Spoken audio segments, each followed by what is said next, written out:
Eu sempre fui uma pessoa muito curiosa e essa curiosidade leva-me muitas vezes a pensar demasiado sobre o sentido das coisas, a questionar o porquê delas acontecerem e das coisas serem como são. Porque na minha cabeça, se nada acontece por acaso, então eu tenho de entender qual é o sentido de alguma coisa me ter acontecido. E se eu decidi ir pela direita é porque não era suposto eu ter ido pela esquerda. Então eu questiono isso a toda a hora, como se eu precisasse de entender sempre aquilo que a vida quer de mim, aquilo que a vida me está a dizer e qual é a finalidade das minhas ações e das minhas decisões.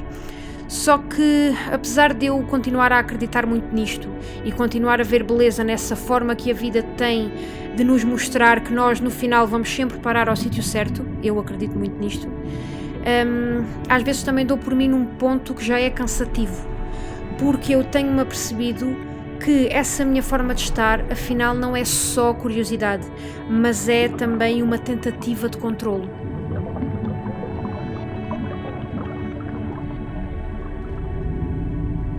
Essa busca constante, que é também uma busca inglória, né?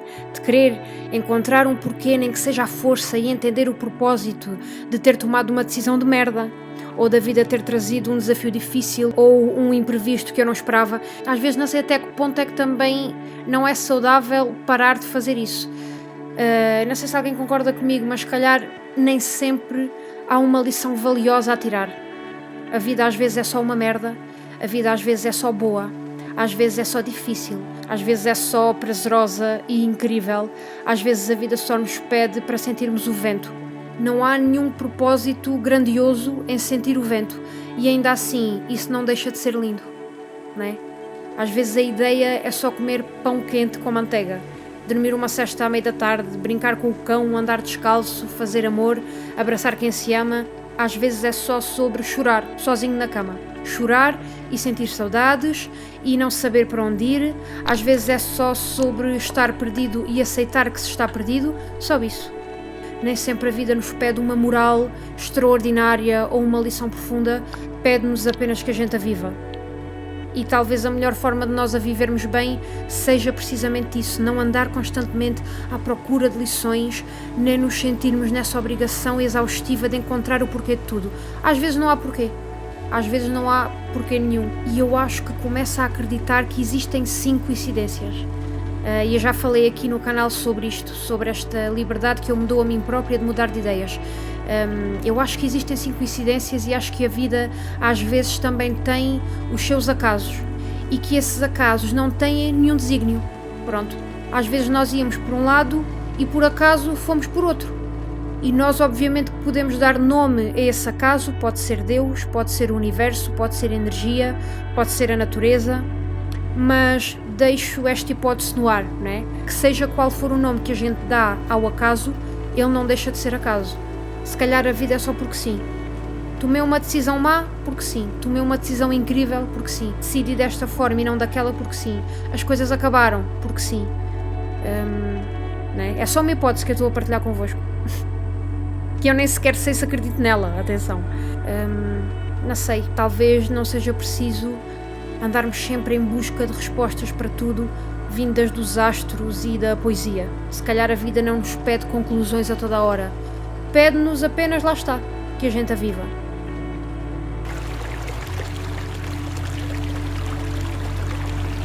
Agora naveguem comigo nesta hipótese.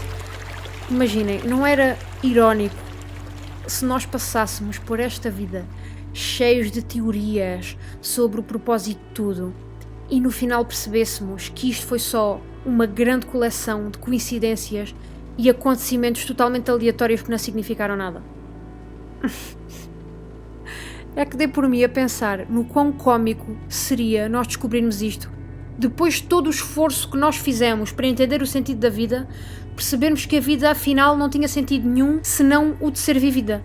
Porque imaginem, metade da humanidade vive em guerra por causa do seu Deus. E a outra metade vive a partilhar frases de merda na internet sobre o propósito disto tudo.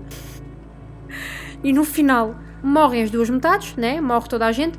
Chegamos a um outro nível a pensar, epá, devia ter feito reciclagem.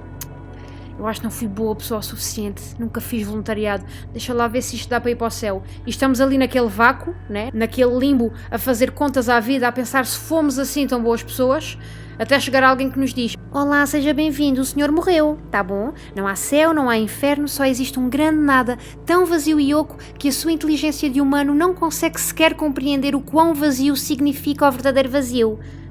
Desculpe, está a falar comigo? Desculpe, isso não é possível. As coisas não acabam assim. A vida que eu vivi tem de ter um propósito. Não, Sr. Carlos, não teve. Tudo o que decidiu, tudo o que viveu foi apenas uma panóplia diversificada de factos inúteis no meio de um planeta minúsculo que se encontra dentro de um universo minúsculo a flutuar dentro de uma realidade infinita. Não há alma, não há espírito. Todas as suas ações não terão nenhuma consequência. Tá bom? Pronto, espero que se tenha divertido, espero que tenha dançado muito, que tenha amado intensamente e que tenha tido coragem para sofrer. Adeus. Não, desculpe, pera lá. Calma. Eu rezei imensas vezes. Desculpe, eu agradeci, eu fui uma pessoa grata, porque eu li na internet que ser grato fazia bem à saúde, desculpe lá. Eu até fui vegetariana uns meses, só que depois... Pimbas. Vazio, silêncio, nada. Tudo o que nós fomos desapareceu. Nenhum dos nossos atos teve qualquer tipo de consequência. Foi indiferente termos sido boas pessoas, termos sido más pessoas, termos rezado. Foi indiferente. Simplesmente virámos vazio. Sem sentido, sem propósito. E eu não sei se acredito nesta ideia. Acho que não. Acho que há mais quando nós partimos. Pelo menos eu assim quero acreditar. Acho que a minha vida se torna mais fácil se eu acreditar que há alguma coisa à minha espera e que há algum retorno de nós termos decidido ser boas pessoas ou más. No entanto, admito que ia rir muito se isto fosse desta forma. Pá, eu ia rir tanto, eu ia sentir-me tão gozada que eu ia ficar tipo: ei, pessoal, enganaram-me bem, pá, fogo. Passei a vida a pensar sobre isto e a ler sobre isto, sobre o sentido da vida, sobre o propósito e afinal, nada. Boa pessoal, pá, olha, gandas bacanas, apanharam muito bem. Pá, desculpem, para mim ia ser hilariante. Ia sentir-me gozada? Ia. Mas ia ser uma grande piada. Enfim, malta, desculpem se divaguei muito no vídeo desta semana, mas transformar este tipo de pensamentos em alguma coisa ajuda-me a clarificar as ideias. E quer vocês acreditem num propósito maior ou não, quer vocês acreditem no acaso e na coincidência, eu acho que a vida pede-nos é que a gente a vá levando o melhor que sabe, pede-nos que a gente a escute, atentos, curiosos, pede-nos que a gente a beba com sede, que a pele se arrepie, que as nossas mãos se entrelacem às de alguém, que dancemos em frente ao espelho, que beijemos muito na boca, que amemos de olhos fechados e obviamente que a vida também nos vai pedindo que a gente a vá melhorando e que se vá lutando para se ser mais feliz, para se encontrar mais alegria, mais ânimo, mas no que toca ao resto, no que toca à parte que nós não controlamos, eu acho que no final do dia aquilo que a vida nos pede é que a gente a aceite.